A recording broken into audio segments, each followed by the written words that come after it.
Gulab jams ఎలా చేసుకోవాలో చూసేద్దామా? వచ్చేయండి మరి. చాలా జాగ్రత్తగా పర్ఫెక్ట్ కొలతలతో చేసుకోవాలండి గులాబ్ జామ్స్. అందుకని మ్యాక్సిమం ఎక్కడ వీడియోని స్కిప్ చేయకుండా చివరి వరకు చూడండి.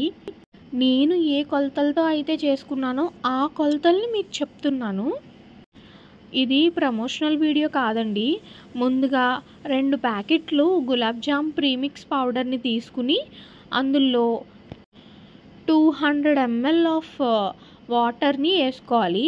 నేను 200 mlని కరెక్ట్గా పిల్ల పాల బాటిల్తో కొలిచానండి. నీట్గా వాష్ చేసుకుని పిండి బాగా మిక్స్ చేసుకుని పక్కన పెట్టేసుకున్నాక 9 నుంచి 10 వరకు యాలకుల్ని మిక్సీ జార్లో వేసుకుని కొంచెం షుగర్ యాడ్ చేసుకుని ఫైన్ పౌడర్ కింద చేసుకుని పక్కన పెట్టుకోవాలి. ఇప్పుడు 1.5 kg 2 ప్యాకెట్లకి 1.5 kg షుగర్ తీసుకుని లీటర్ వాటర్ యాడ్ చేసుకున్నానండి. అందులో మెజర్మెంట్స్ కనుక మర్చిపోతే పాజ్ చేసి మళ్ళీ వెనక్కి వెళ్ళి విని అప్పుడు క్లియర్గా చేసుకోండి. షుగర్ని బాగా కరిగించుకున్న తర్వాత అందులో ఈ యాలకుల మిక్స్ కూడా యాడ్ చేసుకుని బాగా మిక్స్ చేసుకోవాలి. ఇది తెరలకాగనివ్వాలండి. తీగపాకం రావాలి. మనకి ఒక చిన్న లైట్ జిగురుగా వచ్చి చిన్న తీగపాకం వస్తే సరిపోతుంది. స్టవ్ ఆఫ్ చేసుకుని పక్కన పెట్టుకోవాలి. ఇప్పుడు మనం ముందుగా కలిపి పక్కన పెట్టుకున్నాం కదండి, ఆ పిండిని తీసుకుని ఇలా చిన్న చిన్న పోర్షన్స్ వైజ్ తీసుకోవాలి. ఉండ చాలా జాగ్రత్తగా చేసుకోవాలండి. ఎలాంటి క్రాక్ రాకూడదు బయట సైడ్. అండ్ అలాగే మనం ఎక్కువ నొక్కేసి ఉండ చేసుకోకూడదు. ఎక్కువ నొక్కేసి ఉండ చేసుకుంటే మనం పట్టుకున్న పాకం లోపలికి వెళ్ళదు. సో పైకి తేల్చుకుని క్రాక్స్ ఏమీ లేకుండా ఉండ చేసుకోవాలి. క్రాక్స్ ఉంటే కనుక ఆయిల్లో వేయగానే ఇలా విడిపోయి వచ్చేస్తుందండి, అలా బ్రేక్ లాగా. అది కనుక పాకంలో వేసామంటే మొత్తం స్మాష్ లాగా పేస్ట్ అయిపోతుంది, అసలు ఇంకా బాగోదు. సో ఉండలు అనేవి చాలా జాగ్రత్తగా చేసుకోవాలండి. యాక్చువల్లీ ఇది నేను ఫస్ట్ టైం చేయడం, సో కొంచెం ఉండలు పెద్దవైపోయాయి. మీరు కొంచెం చిన్న ఉండలు చేసుకోవడానికి ట్రై చేయండి.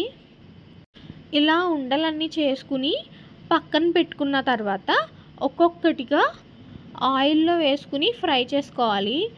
ఆయిల్ ఏమో ఎక్కువ పెట్టుకోవాలి, ఉండలేమో తక్కువ వేసి ఫ్రై చేసుకోవాలండి. ఖాళీగా వేగాలండి. అండ్ ఇంకొక మెయిన్ పాయింట్ ఏంటంటే, ఇవి ఫ్రై చేసుకునేటప్పుడు గులాబ్ జామ్స్ ఆయిల్ ఎప్పుడు కూడా సిమ్లోనే ఉండాలండి. ఫస్ట్ హైలో పెట్టుకుని ఆయిల్ హీట్ చేసుకుంటాం కదా, ఉండలు వేసుకోగానే సిమ్లో పెట్టేసుకోవాలి. సిమ్లో పెట్టుకుని అప్పుడు ఉండల్ని ఫ్రై చేసుకోవాలండి. అంతే. ఇలా వేడి ఉండల్ని తీసుకుని డైరెక్ట్గా పాకంలో వేసేసుకోవడమే. పాకంలో వేసేసి ఒక 15 నిమిషాలు కానీ అరగంట కానీ మూత పెట్టేసి అలా ఉంచేస్తే అప్పుడు పాకం అంతా లోపల వరకు బాగా ఇంకుతుందండి. అంతే.